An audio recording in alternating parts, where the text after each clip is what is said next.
So we may have some light and we may not be hitting if it's coming down this way.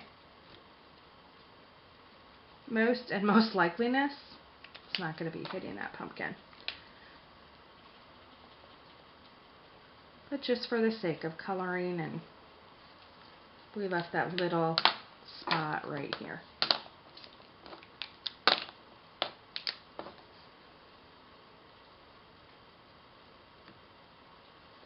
We do know that it's going to be darker on the top, so it's kind of opposite, and we do know that at the bottom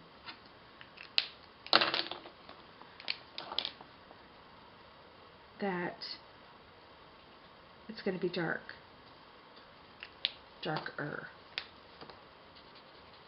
And kind of blend that together. And we can take our W3 and come back in and just add that little bit of shading. And I really love adding the warm gray or the cool gray to the images for shading and shadowing. I did color this image last night. It's my stress reliever. And this is a Crafting Kimmy image, and this is Goldilocks. And by adding, like in her dress, I added some C7, which is very dark, to these really pretty blue greens. But I didn't do it so much that it took away, but it did add a lot of contrast to her dress. So it made all the other colors really come alive. So for me, I really love my warm grays and my cool grays, because even though I don't have every single color of Copic, I can take the groupings that I do like to use, like say these oranges or these browns or the blues, the greens, I can go ahead and add a warm gray or a cool gray to them and add another level of shading, which I think is really cool. Okay, enough of that. Let's move on to coloring the basket. Since the light is coming from this direction, you know, I would love to do a head-on where we have, you know, white left towards the middle, and then, you know, where it's really shiny. I love that technique, but it's not really going to work here. So I'm going to just quickly lay down color with my E25. I am going to come to the middle. Actually, change in mid-thought. I'm going to use just my 3 browns, my E25, my E27, and my E29.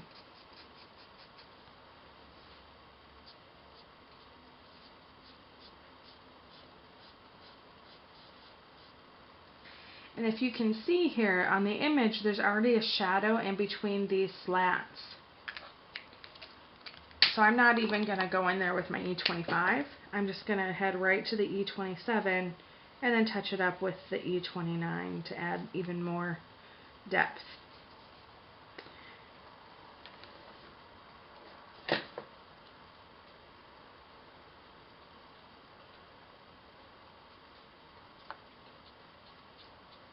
And like I was showing before, I'm just going to be flicking in the color from the side. And it really works. See, I was doing it wrong. It really works when you have the base of your image down here, because then you can flick in the color and it be lighter as it goes away from you.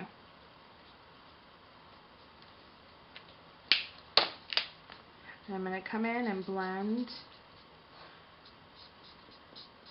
with my E25, and as you notice, this is a Copic original, so the tips, whoops, the tips are different. So this one is much smaller. With the sketch or the chow markers, you have that really large brush tip where you can have more flexibility. And with this, there's not as much flexibility, so it looks like I'm just scribbling, which actually, in reality, I guess I am just scribbling on the color. But that's just the nature of the original, and I use it for more detail work. But this brown, the E25, is not, I couldn't find it in the sketch or the chow. I could only find it in the original, so that's why I ended up going with that. They could very well have it in the sketch and the chow. I just couldn't find it.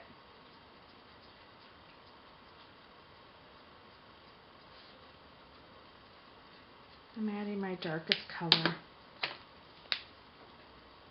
Blend that through with the E27.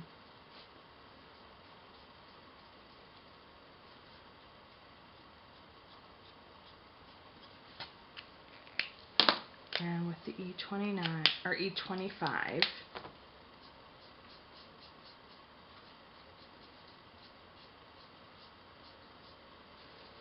Okay. And the reason I colored in the circle or in the, you know, this curve is because that's how the wood is. That's how it's been molded. That's how it's been nailed together. Now these slats, I'm not going to go side to side. I'm going to go up and down. And the reason why is there's some grain drawn in here already.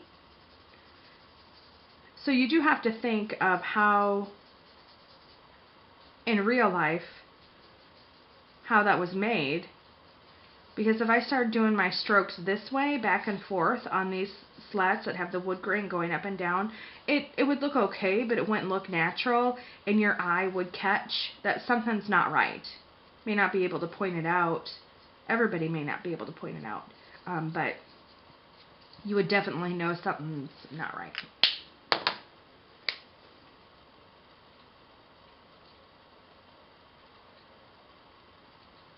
So again, I'm just going to be flicking in that color. That's going to be dark.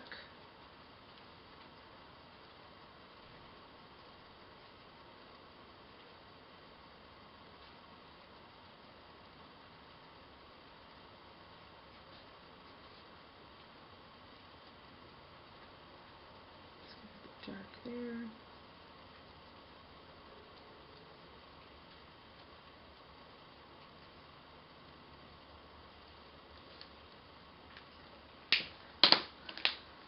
Blending that through with my E25.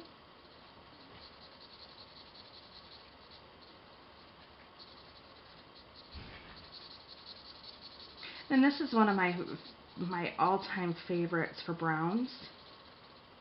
Is this combo of E25, E27, and E29.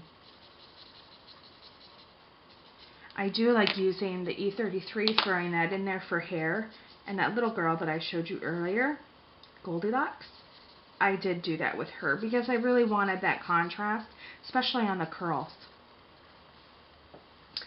to make those curls really pop.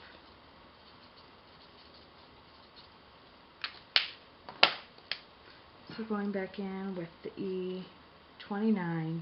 Now I know on the inside of these slats it's going to be very dark.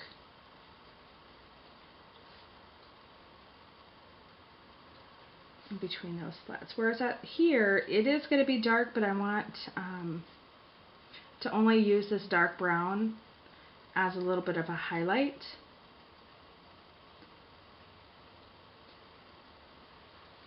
So that's why I'm just kind of, I call it scribbling in color. So I'm not really flicking, I'm not really using a circular motion, I'm just kind of using little scribble strokes. And I do want to blend that with my E27.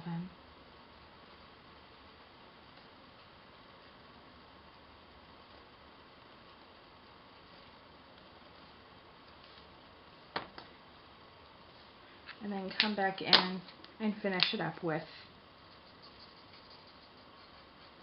the E25.